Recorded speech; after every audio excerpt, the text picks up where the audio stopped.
There was something about getting on that bus at the hotel and seeing all these smiling faces down the row. I think we're all just so excited to be here and to look forward to several days of sharing and learning about gardens.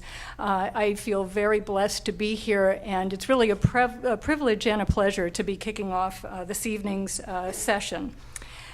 This weekend, Preservation Weekend, devoted to sustaining the garden, I think we will come away with lots of ideas, and tonight, this rare opportunity to listen in on a conversation with Jonathan and John. So getting started, I'd like to set the stage to, I hope, help provide a context to enjoy their discussion entitled Looking Back and Going Forward, particularly if you haven't been lucky enough to pay a visit firsthand to this garden, or if it's been some time since you've been to Hempstead, Texas. There are a variety of parameters and descriptions that can be applied to describe the garden. Peckerwood Garden is a Texas garden. It's an American garden demonstrating an uncommon sense of place in a tough environment. John was saying they're still hitting 90 degrees during the days there now.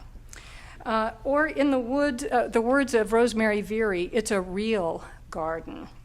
But it's more than a garden. It's a house, it's an art gallery, it is an architectural laboratory in addition to the series of garden rooms.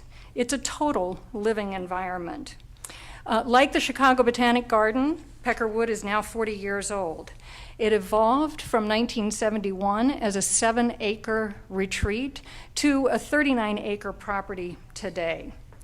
It is dynamic, far from static. It is constantly changing, growing, improving.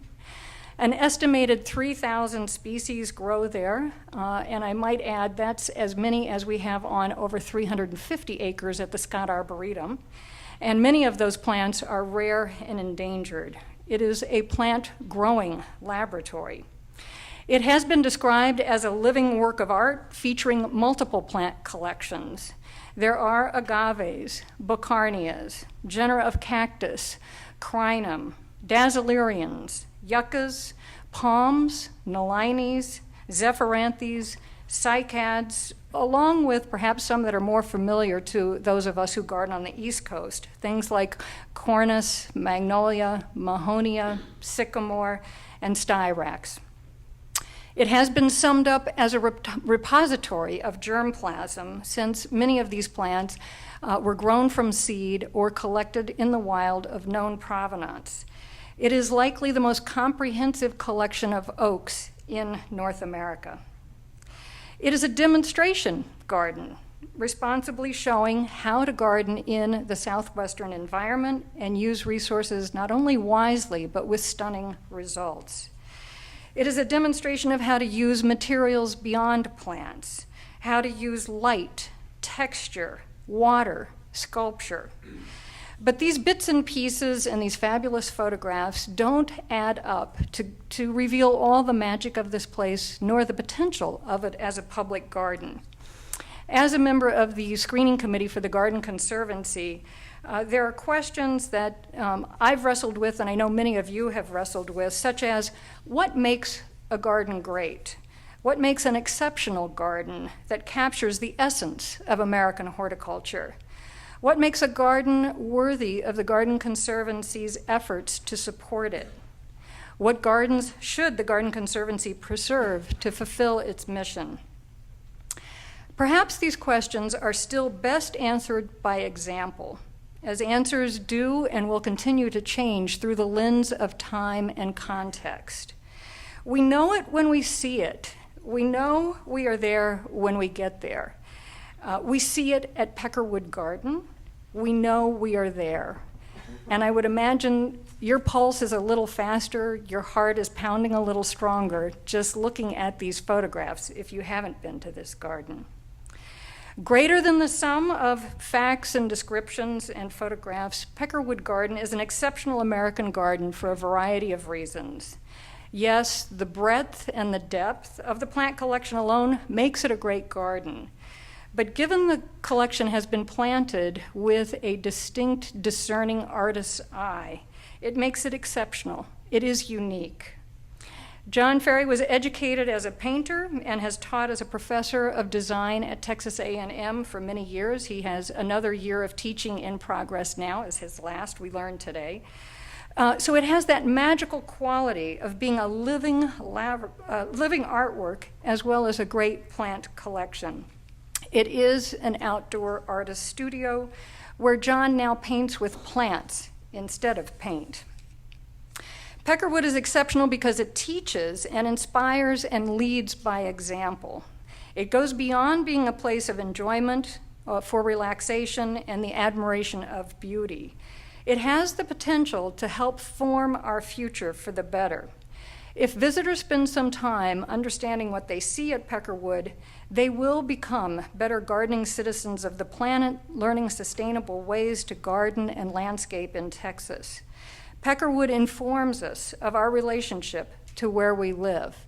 And how could a garden created by John not have a significant educational intent?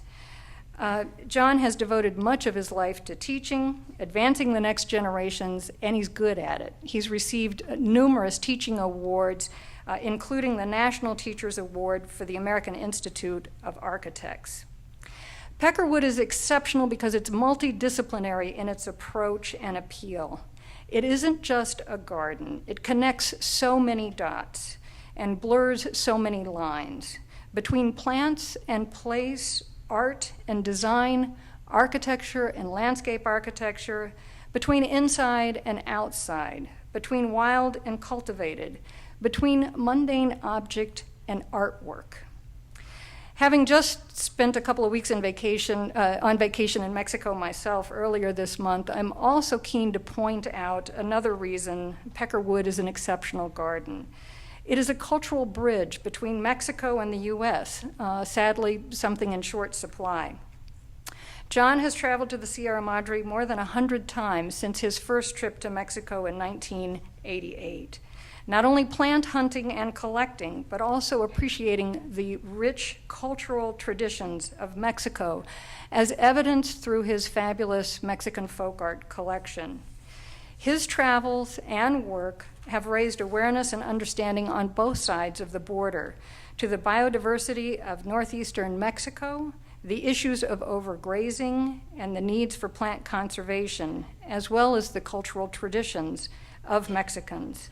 A conference held at Peckerwood in 2001 titled Vanishing Borders, you saw a poster of that event, as well as a poster from the 2010 event Explore the Gardens and Folk Art, are examples of concentrated efforts to bridge our countries.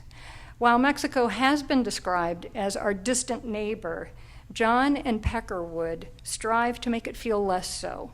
This is a garden bridging cultures through horticulture. In 1998, Peckerwood was designated as a preservation project by the Garden Conservancy, and the Garden Conservancy has worked with John and the Peckerwood Garden Conservation Foundation to develop a management plan for its future and promote the appreciation and support of Peckerwood Gardens as a public garden. So now we get to eavesdrop on this interview conversation, the rare treat to learn more about the story of Peckerwood with Jonathan Wright and John Fairey with Peckerwood, looking back and going forward. Please welcome them to the stage.